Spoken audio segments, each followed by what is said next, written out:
Hello, everybody. In 1954, on this day, J.R.R. Tolkien published his book, The Fellowship of the Ring, a magnificent and hugely popular novel, extraordinarily complex plot, so that anything I say about it is going to be an enormous simplification. But one of the themes is power, the way in which the ring gives the person who owns it power. And we often see that power leads people to behave in ways that are not good, that are destructive for the people around them. And also the having of that power can be destructive for the person who exercises it. Gollum, or the desire for power anyway, the Gollum is a clear example. Having murdered to get hold of the ring, he then loses it again, and in his subsequent search to get the ring back again, diminishes into this rather frog-like, helpless and and wretched creature that Gollum is in the tale.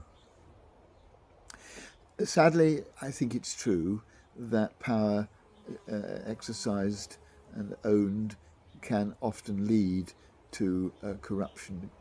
Power, as the epithet goes, power corrupts, and absolute power corrupts absolutely. And it's sad to see how much of this is going on among the world's leaders at the moment, and probably always has and will. But it's also true in our individual lives that power can be very attractive, that we want it.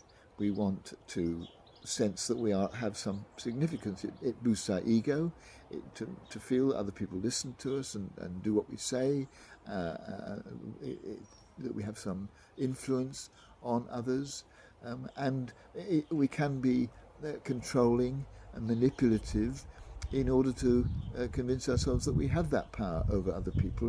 And if we do that, then we're going the path of the story, which is that power leads us into doing things that are not loving, not creative, but very destructive for the people around us, but also destructive for us. And the message of the book that when we try to exercise power, we ourselves are diminished, I think is also a valuable one. And so today I want to check my use of power. It's a good thing when used properly, but when used to dominate or to control, it can be destructive of other people's happiness and freedom. And I want to check that I'm not using it in that way, because I think often we perhaps exercise more power than we realise, and other people are more influenced by us than we think they are. And I think it's good just to try and be aware of where that might be going on, but also to realise that to pursue power over other people is actually not a creative thing for us either. It diminishes us. And Jesus' instruction, example, that actually it's the way of service that leads to a richer life, I think is one that's worth remembering today.